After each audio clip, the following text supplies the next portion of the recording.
One of the most powerful principles of reality, which has the power to completely transform our lives forever, is the mirror principle. This great transformation doesn't involve a specific technique or strategy that requires action. This principle is related to the person you want to become. For example, if your desire is to become a millionaire, the truth is that you need to become a millionaire on the inside before this manifests itself on the outside. Otherwise, you'll keep jumping from one place to another, thinking that the problem lies with you. So, the first learning in this principle is, if you don't change internally, nothing external will change. This is the fundamental essence of the mirror principle. If you master this principle, everything you touch will turn to gold. However, this requires you to confront your own demons, your own reflection, words you may not like. If you're really ready for a significant change, this video is for you. In this video, I'll also share with you a crucial exercise that I still practice today. So today, we're going to unravel this principle and how it can actually change your life. Reality is a mirror that reflects your relationship with yourself and the world, or with reality itself, your inner world and your outer world. What do I mean when I say that? Well, let's go back to the example of becoming a millionaire. If your relationship with money is that you're not capable of making money, that you're not good at making money, then the mirror of reality will say, "Oh, that's what you believe, so be it. Here's more evidence of why you're not capable of making money." And consequently, life will give you more circumstances that confirm your hypothesis and the statement you're making. So I want you to remember this crucial point. The external world is merely a reflection formed by the image, which essentially is another way of saying that it is our internal world. If we look carefully at the world around us, it's clear that most people are increasingly immersed in the frenzy of the outside world, consumed by technology, social media, and the hustle and bustle of everyday life. Many of us have lost the connection with our inner wisdom, the inner essence that we once mastered. So let's explore the 4 keys that will enable you to shape reality according to your desires. When we study the law of attraction, for example, one of the things most often mentioned is how reality is a mirror, and what we try to do is manipulate that mirror. The first fundamental key of the mirror principle is to understand that the mirror of reality reflects 2 things: your relationship with yourself and your relationship with the world around you.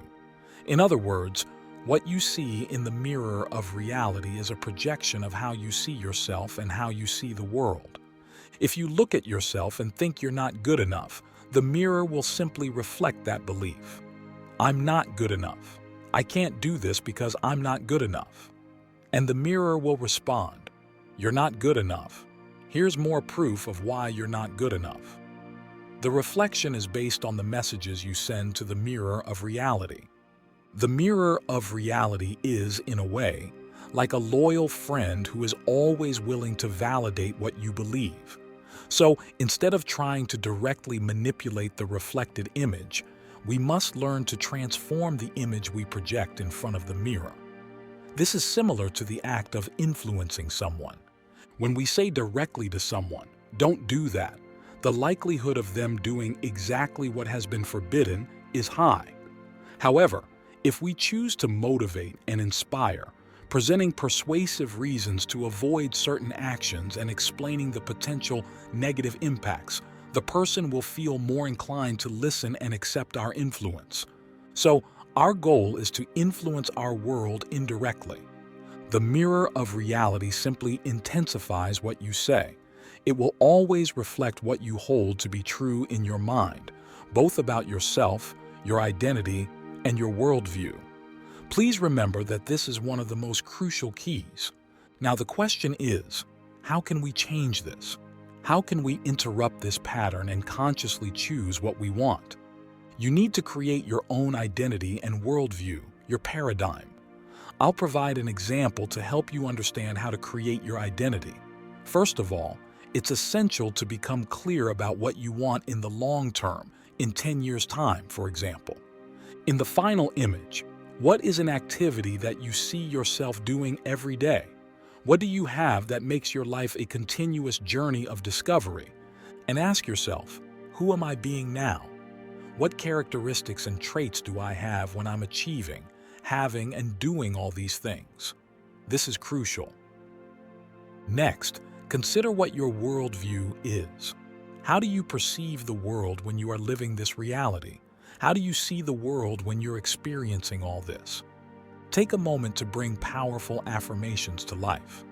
First, create affirmations about your identity, how you see yourself. It could be something like, I am worthy.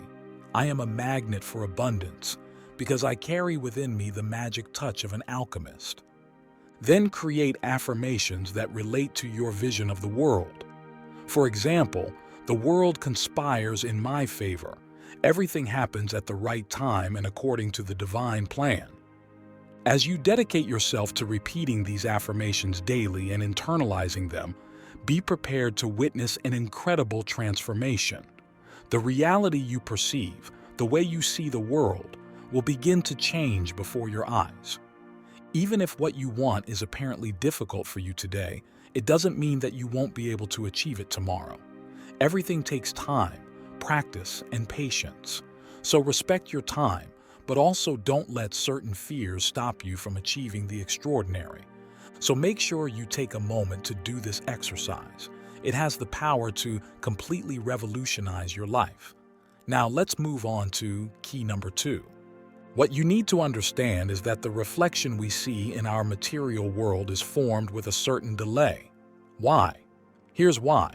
In our inner world, we can create an image instantly, just by closing our eyes and visualizing what we want. That's how it works in this dimension. However, in the third dimension, the physical dimension, things take a while to manifest due to the inert nature of matter. The matter is dense and cannot break the laws of nature to make everything manifest instantly. So that brings us to the next key. You have to hold on to the belief you have established long enough for your desire to manifest. What does this mean? It means that you must remain faithful to the identity and worldview you have created until your goal reveals itself. Whatever you want to be, start by adopting the identity of someone who already is that. Ask yourself how that person would act and hold on to that identity for long enough. An interesting phenomenon occurs when people start to experience this. They realize that their lives have ups and downs. They establish a belief, an identity, expecting their goal to come true, but the result doesn't appear immediately. Then their mood begins to decline along with the belief. Now, once your mood reaches its lowest point, suddenly its manifestation reveals itself. However, when it manifests, it begins to reflect your previous negative attitude with a certain delay. Then, what manifests begins to deteriorate again because it is simply reflecting how you feel. In this way, a kind of wave emerges, a cycle that occurs in your life, and you can't escape it. You experience ups and downs, and there's no avoiding them. The key is to always remain loyal to the identity and worldview you have created, as this is the most effective way to promote significant changes in your life. Now let's move on to the next key, which I find profoundly impactful and which I have practiced on a daily basis. What you need to understand is that the mirror of reality does not reflect the nature of your thoughts, but their purified content. I'll explain what I mean shortly. Think about it. If you keep expressing dissatisfaction, but there's a content to your dissatisfaction, such as, I hate my dead-end job, I hate my boss, I hate my partner, I hate the bills I have to pay. The mirror doesn't reflect the hate in itself, but reflects the specific content of your hate. For example, I hate the bills. As a result, you get more bills. I hate my job, and more situations will arise to increase your dissatisfaction with work. This is exactly how it happens. The more you complain about what you don't have and what you don't want, This will continue to be reflected in your life, giving you more reasons to confirm your worldview and identity. This is the fundamental difference between a scarcity mentality and an abundance mentality. It's simply a question of seeing the glass as half full rather than half empty. The key to applying this in your life is simple. Focus on what you want and what you already have. To make any change happen, you need to start focusing on what you already have right now. Everything you have, all the progress you've made, the beautiful family you have, the things you want in your life. Just stop and think, what do I want? What would make my life a real journey of discovery? How does that look? How does it feel? It can be a vague image as long as you're focused on what you want. And when you do that, when you continue to focus on what you want, the gap between your current life and your desired life begins to close because you start to push the boundaries of your comfort zone. So that's the key number 3. Now let's move on to key number 4, last but not least, the mirror cycle. This will change everything forever because if you learn to manipulate this mirror cycle for yourself, you will no longer be so uncertain about what you do.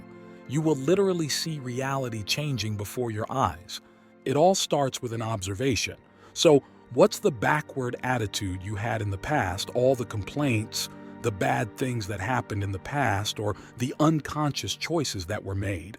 That's the present moment. When you look at the present moment and are faced with bills to pay and a job you don't like, for example, you observe this and use it to form your image or attitude. When I say image, I mean the internal attitude, thoughts and feelings that we present to the mirror. When we form the image, the mirror has no choice but to reflect it. So, it reflects and forms reality according to the reflected image. But what usually happens is that most people look at the reflection again and remain trapped in this cycle. This is an addictive trap that most people find themselves in. They watch and remain stuck in that pattern. And in the end, they think, damn, this keeps happening again and again. I don't know what I'm doing wrong. And then they try different tactics and strategies. They try business strategies. They try starting a new business and nothing works. It's like it works for a while, it gets them excited, but then they go back to that pattern simply because they can't make an internal change. But I want you to remember something very important. This is because there is no fundamental change happening in terms of worldview and identity. So the way to do this is to reverse this process. For most people, they start by observing, then creating the image, and then the reflection. This is the standard cycle for puppets. But if you want to become a co-creator, a true creator of your reality, you need to reverse this cycle. I say this because I've been through it myself, many years in my life. But when I really understood this cycle, everything changed. To break this cycle, we first start with the image we would like to form. We turn our backs on reflection. We turn our backs on looking at our current reality because we begin to realize that what is around us now has only been formed from decisions made in the past. You need to realize this or nothing will change. If I want to shape tomorrow, I consciously choose today.